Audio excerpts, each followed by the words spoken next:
Buen día, bienvenidos a Comentarios al Evangelio del Domingo, en esta ocasión celebrando ya el 32º domingo del tiempo ordinario del ciclo C del año litúrgico en el que estamos leyendo el Evangelio de San Lucas. En esta ocasión escucharemos un trozo del capítulo 20, versículos 27 al 38. El texto dice lo siguiente: En aquel tiempo se acercaron a Jesús algunos saduceos. Como los saduceos niegan la resurrección de los muertos, le preguntaron: Maestro, Moisés nos dejó escrito que si alguno tiene un hermano casado que muere sin haber tenido hijos, se case con la viuda para dar descendencia a su hermano. Hubo una vez 7 hermanos, el mayor de los cuales se casó y murió sin dejar hijos. El segundo, el tercero y los demás, hasta el séptimo, tomaron por esposa a la viuda, y todos murieron sin dejar sucesión. Por fin murió también la viuda. Ahora bien, cuando llegue la resurrección, ¿de cuál de ellos será esposa la mujer? Pues los 7 estuvieron casados con ella. Jesús les dijo: En esta vida hombres y mujeres se casan, pero en la vida futura los que sean juzgados dignos de ella y de la resurrección de los muertos no se casarán ni podrán ya morir, porque serán como los ángeles e hijos de Dios, pues Él los habrá resucitado. Y que los muertos resucitan, el mismo Moisés lo indica en el episodio de la zarza, cuando llama al Señor Dios de Abraham, Dios de Isaac, Dios de Jacob, porque Dios no es Dios de muertos, sino de vivos, pues para Él todos viven. Palabra del Señor. Gloria a ti, Señor Jesús. Estimados hermanos, en el camino que vamos recorriendo con Jesús desde Galilea hasta Jerusalén, hemos llegado a Jerusalén. El domingo pasado escuchábamos la etapa final de este viaje, cuando Jesús se encontró con Zaqueo en Jericó. Pero ahora estamos ya en Jerusalén. Jesús se encuentra con un grupo, el grupo de los saduceos, una facción dentro del judaísmo. Nos dice el evangelista San Lucas: como los saduceos niegan la resurrección de los muertos, hay que recordar que los fariseos creían en la resurrección de los muertos, los saduceos no. Y es muy simple, hay que pensar que la fe en la resurrección es un dato tardío en el Antiguo Testamento. De hecho, las lecturas de este día nos hablan de esto. Los libros de los Macabeos precisamente nos hablan de la fe en la resurrección, que se desarrolló en el pueblo de Israel ya en época tardía, siglo II a.C. ¿Qué pensaban los judíos antes? Cuando las personas morían, tanto buenos o malos, iban a parar al lugar de los muertos, que los griegos llamaban el Hades y que los judíos llamaban el Sheol. El lugar de los muertos, donde no había ni pena ni gloria, donde ni los buenos gozaban ni los malos sufrían. Una especie de limbo, un lugar donde había una existencia flácida, apenas perceptible, evidentemente indigna de un ser humano, y más de un ser humano que se haya portado bien en esta vida. Los mismos judíos, por inspiración del Espíritu Santo, empezarán a pensar en el deseo que siente el hombre de continuar viviendo, sobre todo cuando ha hecho el bien, cuando ha cumplido la ley de Dios, cuando ha sido un fiel seguidor de los mandamientos divinos. ¿Cómo podría entonces al morir desaparecer? Más bien, la comunión con Dios que logró en esta vida debería de perpetuarse en la otra.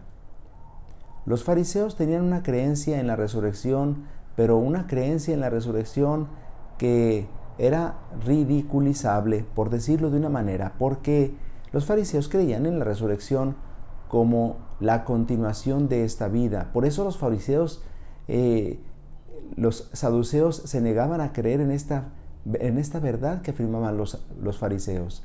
Los saduceos decían que era absurdo que después de esta vida continuáramos viviendo de la misma manera. Es decir, ¿cuál sería la diferencia entre la vida después de la resurrección y la anterior? Los fariseos decían es que en la vida que venga después de la resurrección no habrá sufrimiento ni dolor, pero se imaginaban la existencia más o menos igual a esta, a la vida terrenal. Por eso los saduceos, dice el Evangelio, negaban la resurrección de los muertos. Se encontraron con Jesús y le preguntaron: Maestro, Moisés nos dejó escrito que si alguno tiene un hermano casado que muere sin haber tenido hijos, se case con la viuda para dar descendencia a su hermano. Esto era verdad. Estaba en la ley de Moisés, era la ley del levirato, que se usaba en el antiguo Medio Oriente, es decir, no era exclusiva del pueblo de Israel. Era una manera de dar descendencia al difunto. Si uno tenía un hermano que moría sin dejar hijos, estaba obligado a casarse con la viuda para dar descendencia a su hermano. para que la viuda no fuera a buscar otro marido fuera de la familia. Y entonces dice el Evangelio que estos saduceos le presentan a Jesús un ejemplo llevado hasta el absurdo.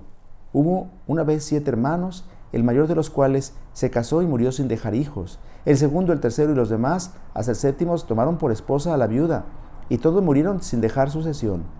Por fin murió también la viuda. Ahora bien, cuando llegue la resurrección, ¿de cuál de ellos será esposa la mujer? Pues los 7 estuvieron casados con ella. Con este ejemplo llevado hasta el absurdo, es decir, un ejemplo en el que una mujer se ha casado con 7 hermanos sin dejar descendencia, la pregunta es, ¿y entonces de cuál de ellos será esposa cuando resuciten de entre los muertos? Y Jesús responde contundentemente, en esta vida hombres y mujeres se casan, pero en la vida futura los que sean juzgados dignos de ella y de la resurrección de los muertos no se casarán, ni podrán ya morir, porque serán como los ángeles e hijos de Dios, pues Él los habrá resucitado. Es decir, la vida después de esta vida no es continuación de esta vida. En la otra vida no habrá necesidad de matrimonio, de formar familia, de tener hijos. Esto ya no será necesario, porque la vida después de esta vida, la vida que viene después de la resurrección, es una vida que nos lleva a vivir en plena comunión con Dios, que nos lleva a la plenitud como seres humanos, a la que estamos llamados, precisamente entrando en comunión con Dios. Por tanto, este planteamiento es absurdo y Jesús lo descalifica, porque en la otra vida no habrá ni marido ni mujer. Es decir, todos serán, dice Jesús, como los ángeles e hijos de Dios. Y que los muertos resucitan, el mismo Moisés lo indica en el episodio de la zarza, cuando llama al Señor Dios de Abraham, Dios de Isaac, Dios de Jacob, porque Dios no es Dios de muertos, sino de vivos, pues para Él todos viven. Jesús, utilizando los primeros 5 libros de la Biblia que los judíos llaman la Torá y que nosotros conocemos como el Pentateuco, se remite al libro del Éxodo, cuando Moisés se encontró con Dios en la zarza ardiente, y Dios se le presenta diciendo, yo soy el Dios de Abraham, el Dios de Isaac, el Dios de Jacob.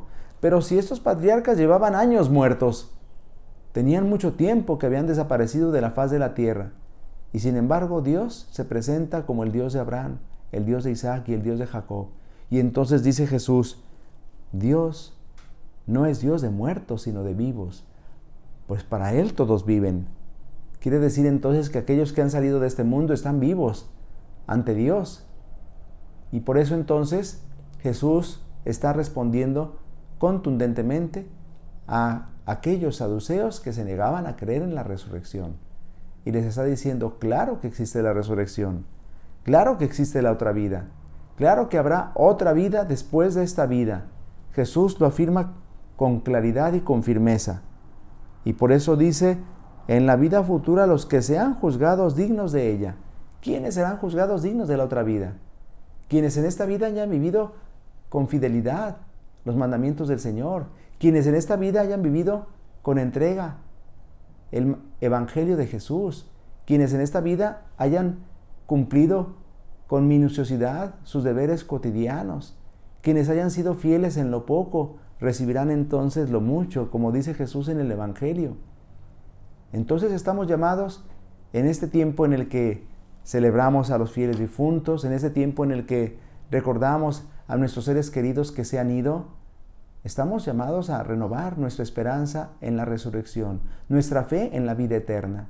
Eso que decimos los domingos, creo en la resurrección de los muertos y en la vida del mundo futuro, esta verdad que afirmamos contundentemente cada domingo, tenemos que renovar nuestra fe en ella en este domingo.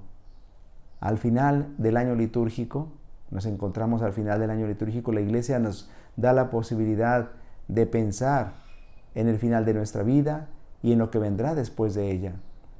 ¿Qué le sucede al ser humano que no conoce la vida eterna? Le sucede como al ciego de nacimiento que no conoce los colores y por tanto no puede imaginárselos. No nos podemos imaginar cómo será la vida después de esta vida porque nunca hemos estado en ella y a veces por eso nos parece incomprensible.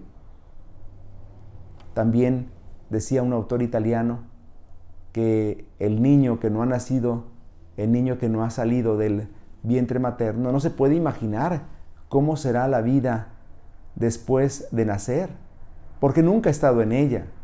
Y así somos nosotros, que a veces la otra vida nos da miedo, por lo menos nos causa preocupación, sobre todo escuchando esas palabras de Jesús, ¿cómo que en la otra vida no habrá marido ni mujer? Entonces, yo esperaba volver a encontrar a mi marido o a mi esposa, esperaba volver a encontrar a mis hijos o a mis padres. No es que Jesús esté negando que existan estas relaciones, sino que ya no serán necesarias. Es decir, Jesús nos está hablando de una plenitud. Jesús nos está hablando de que en la otra vida no necesitaremos de lo que en esta vida ha sido tan necesario. Esposo y esposa se unen en matrimonio para formar una familia, para tener una descendencia. En la otra vida eso no será necesario. Y por eso entonces no tengamos temor de la otra vida. Al contrario, vivamos con la esperanza en que un día el Señor nos va a resucitar y nos va a dar la vida eterna, porque fuimos creados para la vida eterna, no para morir, sino para vivir para siempre. El Señor nos ayude pues a renovar nuestra fe en la resurrección, que es la resurrección de Cristo, primicia de nuestra propia resurrección. El Señor esté con ustedes. La bendición de Dios Todopoderoso, Padre, Hijo y Espíritu Santo, descienda sobre ustedes y los acompañe siempre. Si Dios lo permite, nos vemos la próxima semana. Que pasen un feliz día del Señor.